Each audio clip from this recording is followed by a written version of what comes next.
صل على محمد وآل محمد اللهم صل على محمد وآل محمد۔ کوفہ جاتے ہوئے سفر سے راستے سے جناب مسلم کا امام علیہ السلام کے نام خط۔ درہ خویت کے ایک تنگ گوشے سے جناب مسلم نے امام حسین علیہ السلام کو خط لکھا اور قیس بن مساحر کے ہاتھوں اسے امام علیہ السلام کی خدمت میں روانہ کیا۔ خط کا مضمون یہ تھا: اما بعد، میں مدینے سے 2 ایسے افراد کے ساتھ نکلا جو راستے سے آشنا تھے، لیکن وہ دونوں راستہ بھول گئے۔ اسی حالت میں ہم پر پیاس کا غلبہ ہوا اور تھوڑی ہی دیر میں وہ دونوں جاں بحق ہو گئے۔ ہم لوگ چلتے چلتے پانی تک پہنچ گئے۔ اس طرح ہم لوگ موت کے منہ سے نکل آئے۔ یہ پانی درہ خویت کے ایک تنگ گوشے میں ہے۔ میرے مولا، میں نے اس سفر کو فعل بد سمجھا ہے، لہٰذا اگر آپ بہتر سمجھیں تو مجھے اس سے معاف فرما دیں اور کسی دوسرے کو اس کام کی انجام دہی کے لیے بھیج دیں۔ والسلام۔ خط ملتے ہی امام حسین علیہ السلام نے حضرت مسلم بن عقیل کو جواب لکھا: اما بعد، مجھے اس کا خوف ہے کہ تم نے اس عظیم سفر سے جسے میں نے تمہارے سپرد کیا ہے، معافیت طلبی کا خط فقط خوف و ہراس کی بنیاد پر لکھا ہے، لہٰذا میری رائے یہ ہے کہ فوراً اس کام پر نکل پڑو جسے میں نے تمہارے سپرد کیا ہے۔ والسلام علیک۔ جناب مسلم نے خط کے جواب کو پڑھ کر کہا: میں اس سفر میں اور اس کام کی انجام دہی میں اپنی جان سے ہرگز خوف زدہ نہیں ہوں۔ یہ کہہ کر مسلم وہاں سے نکل پڑے۔ چلتے چلتے ایک منزل گاہ اور چشمہ آب تک پہنچے جو قبیلہ توئی کا تھا۔ آپ نے اس چشمے کے پاس پڑاؤ ڈالا اور کچھ دیر آرام کیا۔ آرام کے بعد پھر وہاں سے سفر پر نکل پڑے۔ کچھ دیر چلنے کے بعد راستے میں جناب مسلم نے ایک شکاری کو ہرن کا شکار کرتے ہوئے دیکھا۔ جب اس شخص نے ہرن پر تیر مارا تو وہ بری طرح تڑپ رہا تھا۔ حضرت مسلم نے اسے دیکھ کر کہا: اگر خدا چاہے گا تو ہمارا دشمن بھی اسی طرح نابود ہو جائے گا۔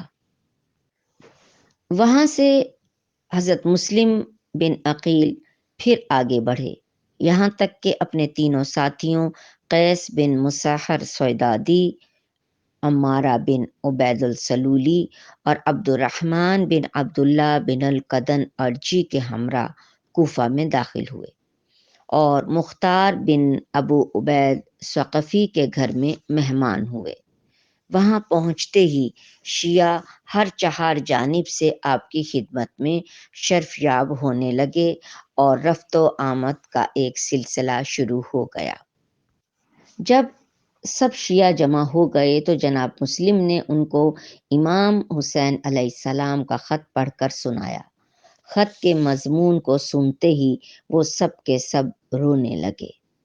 اس کے بعد عابس بن ابی شبیب شاکری اٹھے اور حمد و ثناء الہی کے بعد فرمایا: اما بعد، اے مسلم، میں آپ کو لوگوں کی خبر نہیں دے رہا ہوں، نہ ہی مجھے یہ معلوم ہے کہ ان کے دلوں میں کیا ہے، اور نہ ہی میں ان کے سلسلے میں آپ کو دھوکہ دوں گا۔ خدا کی قسم، میں وہی بولوں گا جو میرے دل میں پوشیدہ ہے۔ خدا کی قسم، جب بھی آپ مجھ کو بلائیں گے میں حتماً لبیک کہوں گا۔ میں آپ کے ہمراہ آپ کے دشمنوں سے ضرور بالضرور قتال کروں گا۔ آپ کے سامنے اپنی شمشیر سے اللہ سے ملاقات تک لڑتا رہوں گا۔ اس سلسلے میں خدا کے نزدیک میرے لیے جو چیز ہے اس کے علاوہ میرا کوئی بھی مقصد نہیں ہے۔ اس کے بعد پھر حبیب ابن مظاہر فقعسی اسدی کھڑے ہوئے اور فرمایا، اللہ تم پر رحم کرے اے عابس، جو تمہارے دل میں تھا اور جو کچھ کہنا چاہیے تھا اسے تم نے بڑے مختصر جملوں میں بیان کر دیا۔ اس کے بعد پھر فرمایا، اس خدا کی قسم جس کے علاوہ کوئی معبود نہیں، میں نے بھی اس مرد کی راہ کو اپنی راہ قرار دیا۔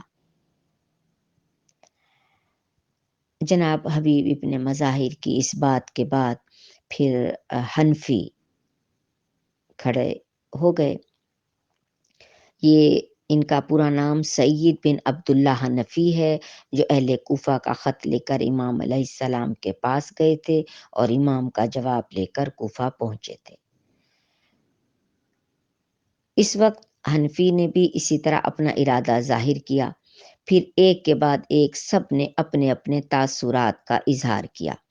اس کے بعد جناب مسلم کے پاس شیعوں کی آمد و رفت کا سلسلہ جاری ہو گیا، یہاں تک کہ جناب مسلم کی منزل گاہ لوگوں کے لیے جانی پہچانی ہو گئی، یہاں تک کہ اس کی خبر کوفہ کے گورنر نعمان بن بشیر کے کانوں تک پہنچ گئی۔ اس خبر کے شائع ہونے کے بعد وہ منبر پر آیا اور حمد و ثناء الہی کے بعد اس نے کہا، اما بعد، اے بندگان خدا، تقوی الہی اختیار کرو اور فتنہ و پراگندگی کی طرف جلدی جلدی آگے نہ بڑھو، کیونکہ ان دونوں صورتوں میں لوگ ہلاک ہوں گے، خون بہیں گے اور اموال غصب ہوں گے۔ میں کسی ایسے شخص سے جنگ نہیں کر سکتا جو مجھ سے جنگ کے لیے نہ آئے، اسی طرح میں کسی ایسے پر حملہ آور نہیں ہو سکتا جو مجھ پر یورش نہ کرے، نہ ہی میں تم کو سب و شتم کروں گا، نہ ہی تمہیں تحریک دوں گا، نہ ہی بری باتوں کی نسبت دوں گا، نہ ہی بدگمانی و تہمت لگاؤں گا، لیکن اگر تم نے اپنے اندر کے کینے کو صفائی دل سے باہر آشکار کر دیا اور بیعت توڑ کر اپنے حاکم کے خلاف مخالفت کے لیے علم بلند کیا، تو یاد رہے کہ قسم ہے اس خدا کی جس کے علاوہ کوئی معبود نہیں، میں اپنی تلوار سے تمہاری گردنوں کو اس وقت تک تہہ تیغ کرتا رہوں گا جب تک میرے ہاتھ میں قبضہ شمشیر ہے، خواہ تم میں سے کوئی میرا ناصر و مددگار نہ ہو، لیکن مجھے اس کی امید ہے کہ تم میں سے جو حق کو پہچانتے ہیں وہ ان لوگوں سے زیادہ ہیں جو باطل کی طرف پلٹتے ہیں۔ کوفہ کے گورنر نعمان بن بشیر کی اس تقریر کے بعد عبداللہ بن مسلم بن سعید حضرمی اٹھے۔ وہ یہ شخص اٹھا جو بنی امیہ کا ہم پیمان تھا۔ عبداللہ بن مسلم بن سعید حضرمی جو بنی امیہ کا ہم پیمان تھا، وہ بولا، اس وقت تم جو سمجھ رہے ہو وہ مناسب نہیں ہے، اس وقت تو سخت گیری کے علاوہ کوئی راستہ ہی نہیں ہے، اپنے دشمنوں کے ساتھ تمہاری سیاست ناتواں اور ضعیف لوگوں کی سیاست ہے۔ اس پر نعمان نے کہا، خدا کی اطاعت میں میرا شمار مستضعفین اور ناتوانوں میں ہو، یہ مجھے اس سے زیادہ پسند ہے کہ خدا کی معصیت میں میرا شمار صاحبان عزت میں ہو۔ یہ کہہ کر نعمان منبر سے اتر آیا۔